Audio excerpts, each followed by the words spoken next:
and I click record. It's recording. Perfect. Finally. All right.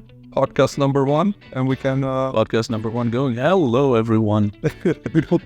Turning on my podcast voice. Radio voice. We're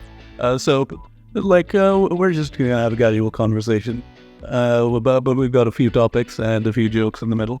Yes. So the whole idea is to take a look at the marketing industry, no stress, and understand basically what's going on, what's the fun, and what are the news within the marketing. A bit of background. Alex and I have been marketing professionals for well over 10 years at this point, and we're sick of the bullshit. Indeed. So we decided to talk through some stuff and talk about the industry and talk about our other various interests when they pop up. We both like tech. We both like music. We both like pop culture.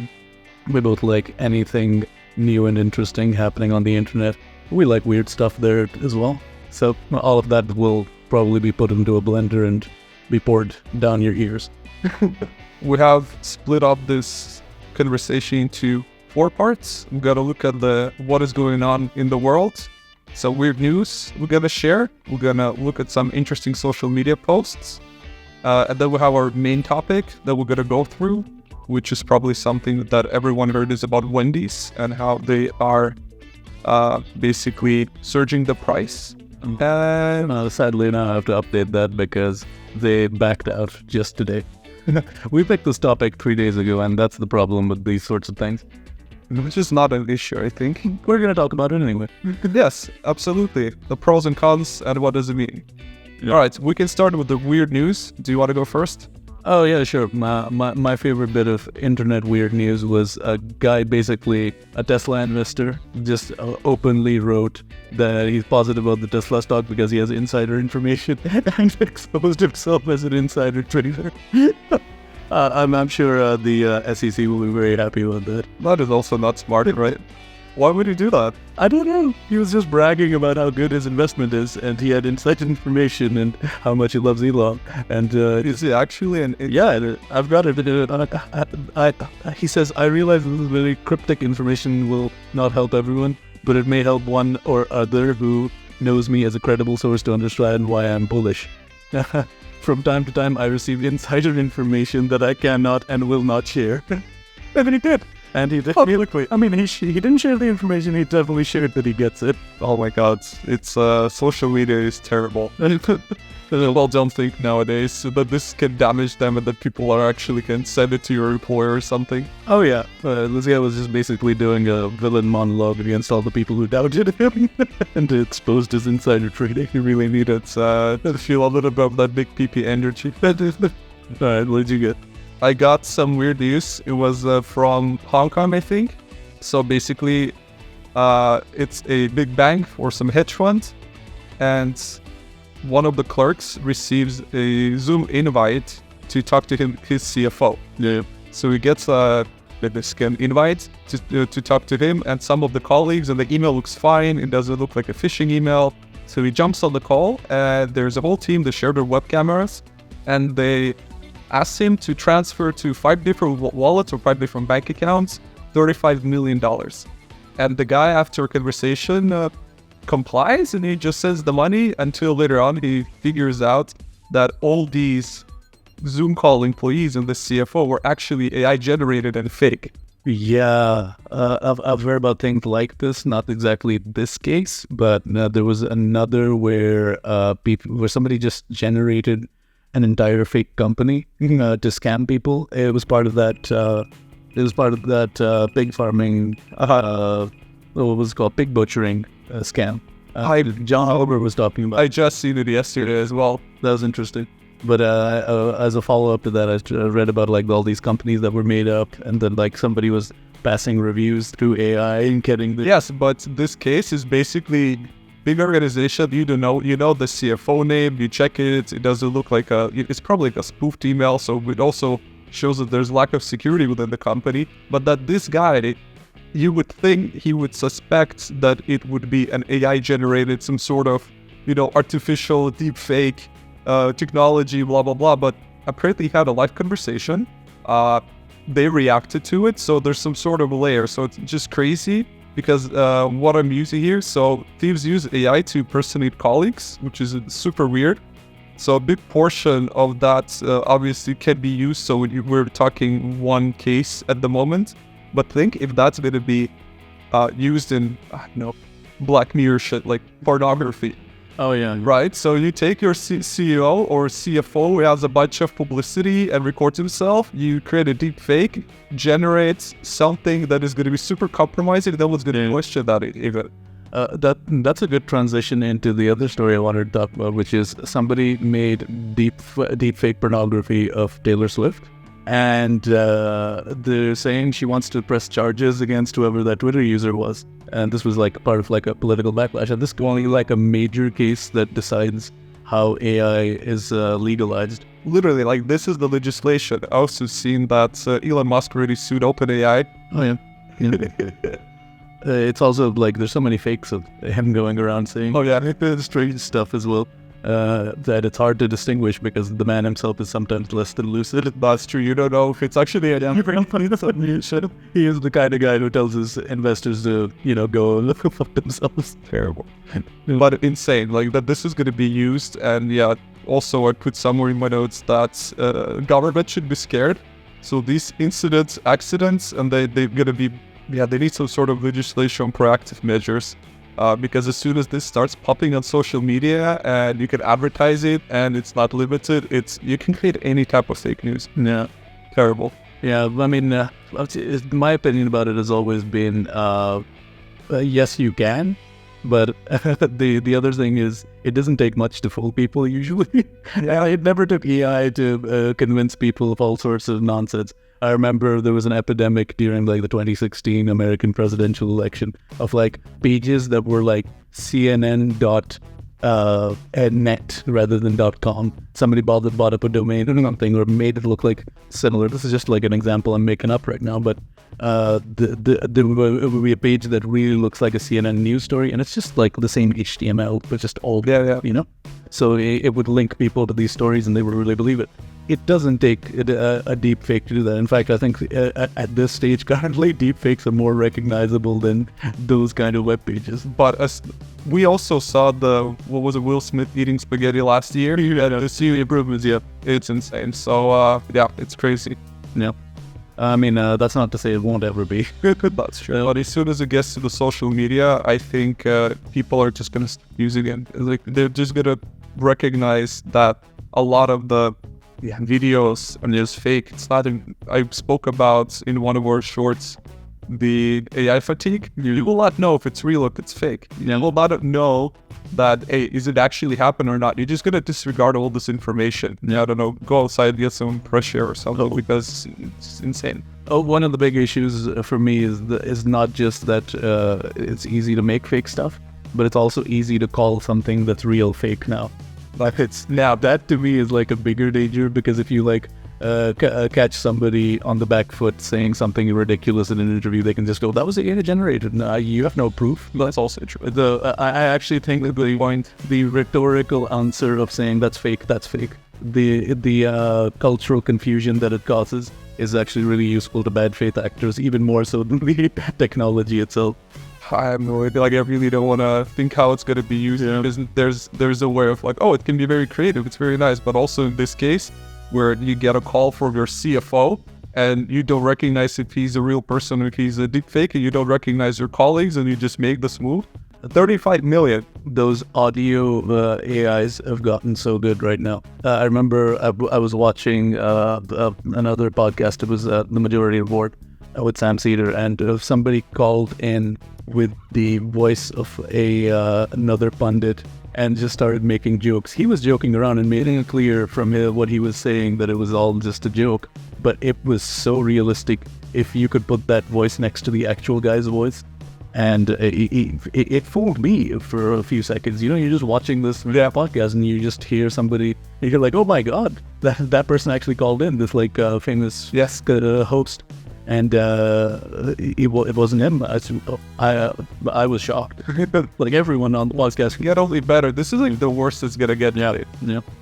I mean, and then they all feed into each other. If you can copy someone's style with a GPT and then copy their voice with another thing and copy their likeness, The creative sector is so fucked. it's like a Greg Egan science fiction novel, you know, where nothing can be trusted. It will be that. Yeah. Cool. Do you want to move to the interesting social media post you saw?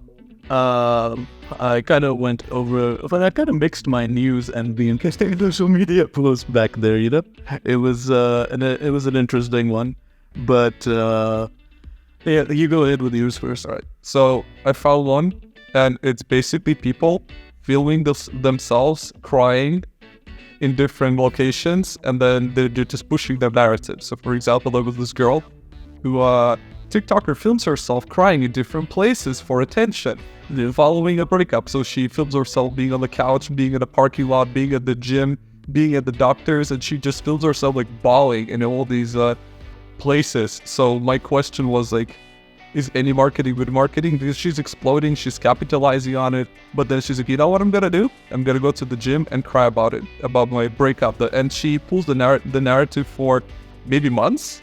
And she's like, oh, I'm not saying that, you know, it's not a, you know, situation you should not cry about.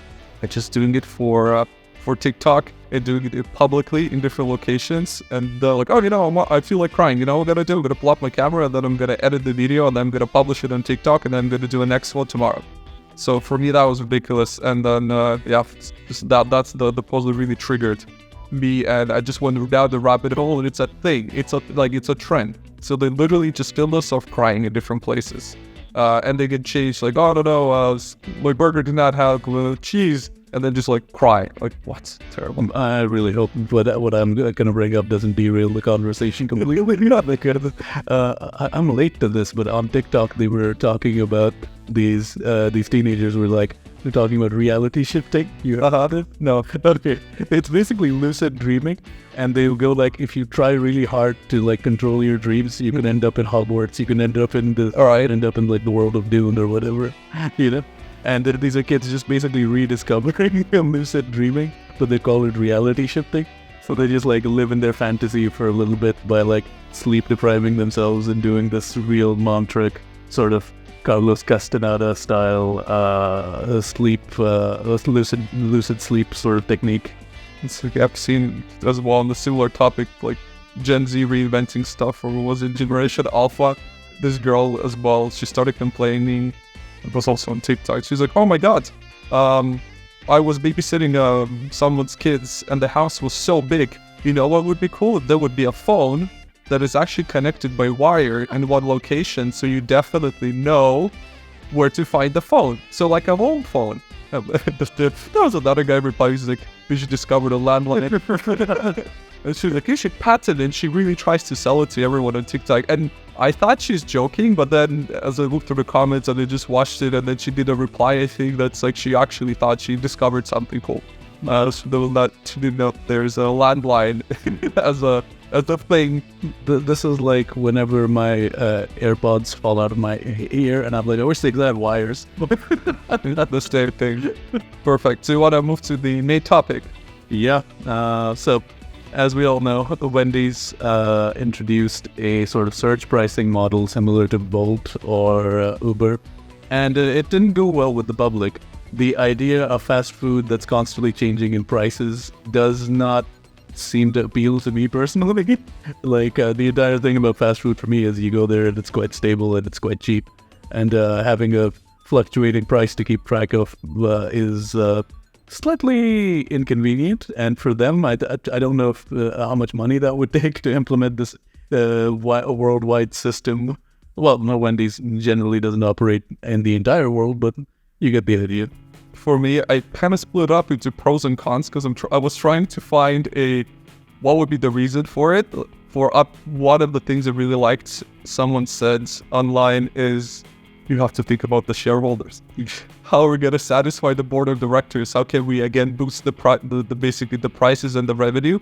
And one thing that people came up with is efficiency and demand management. So currently, from a good business perspective, you would say, hey, now if there's a search, you put like, but the bidding actually, I saw, maybe it was like a meme or something, but they said, so the bidding would be, you walk into I don't know, there's a location, you're like, oh, I want a burger, and then you bid on it. And if you bid more, then you get your burger first. And the guy who you outbid is going to be waiting because his price is lower based on, like, so you have a queue of people just waiting and bidding like in a stock market in like 1980s on all streets, like, I want to bid this much, whatever future is terrible. So I wrote efficiency demand. I tried revenue maximization, but that makes sense. I mean, the first thing I said, innovation in pricing. So search pricing model aims to adapt a changing demand pattern.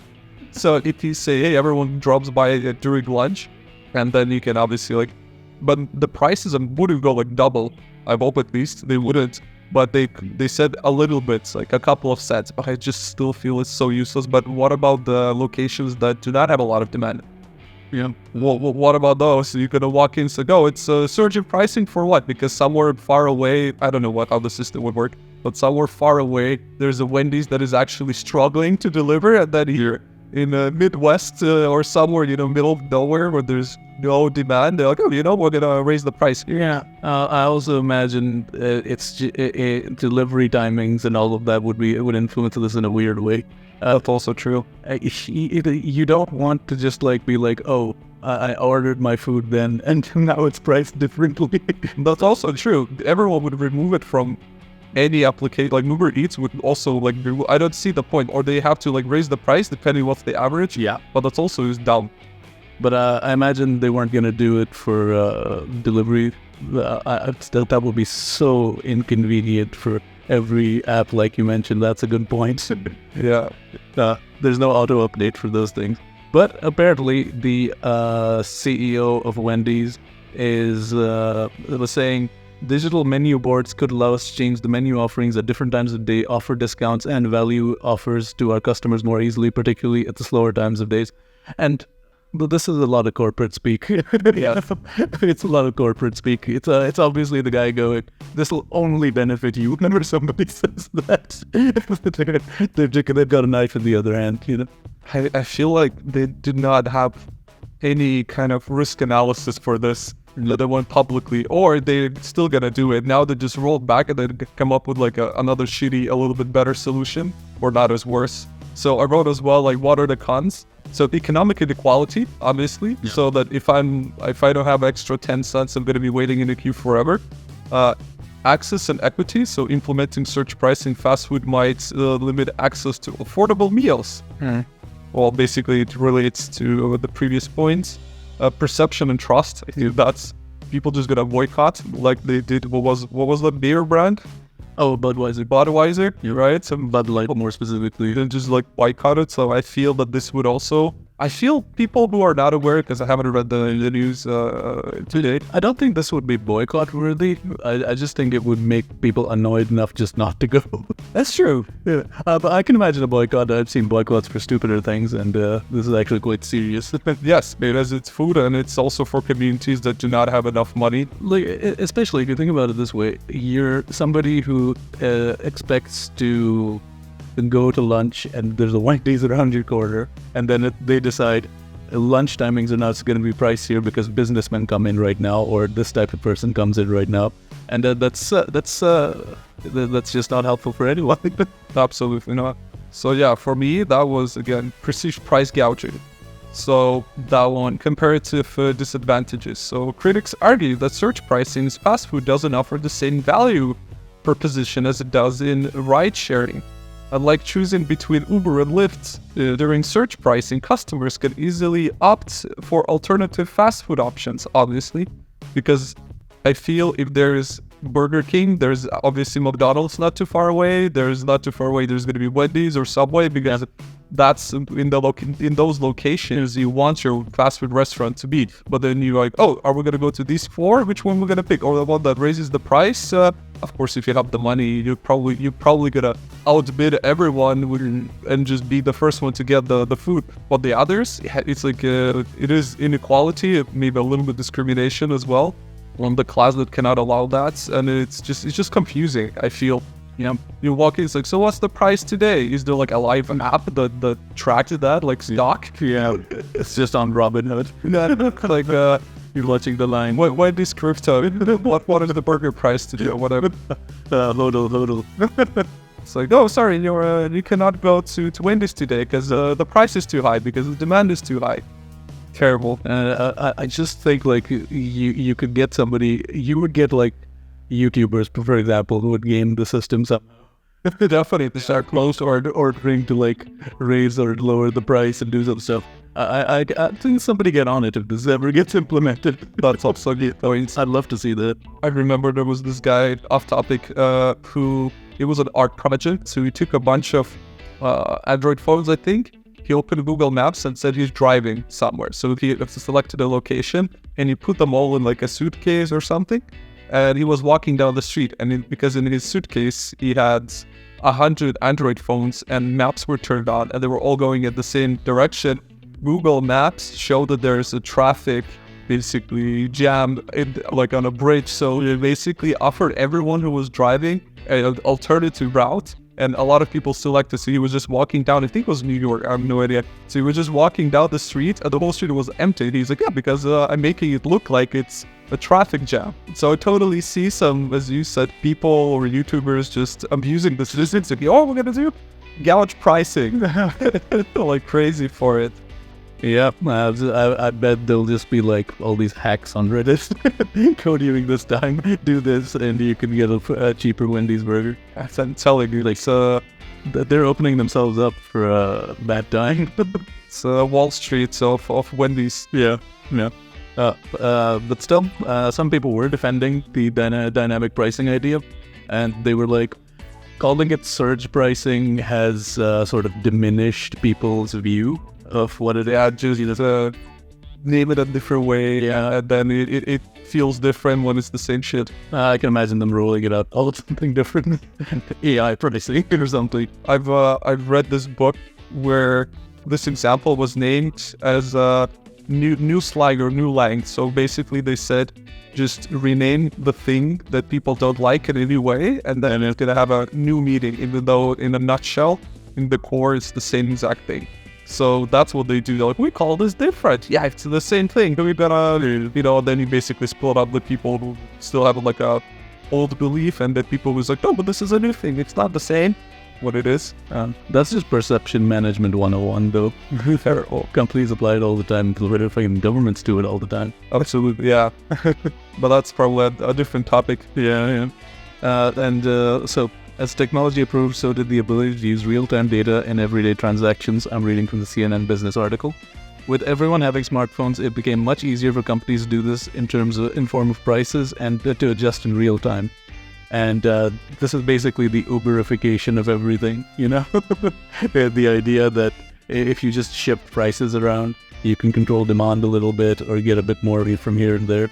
Like they kind of just they just kind of told on themselves.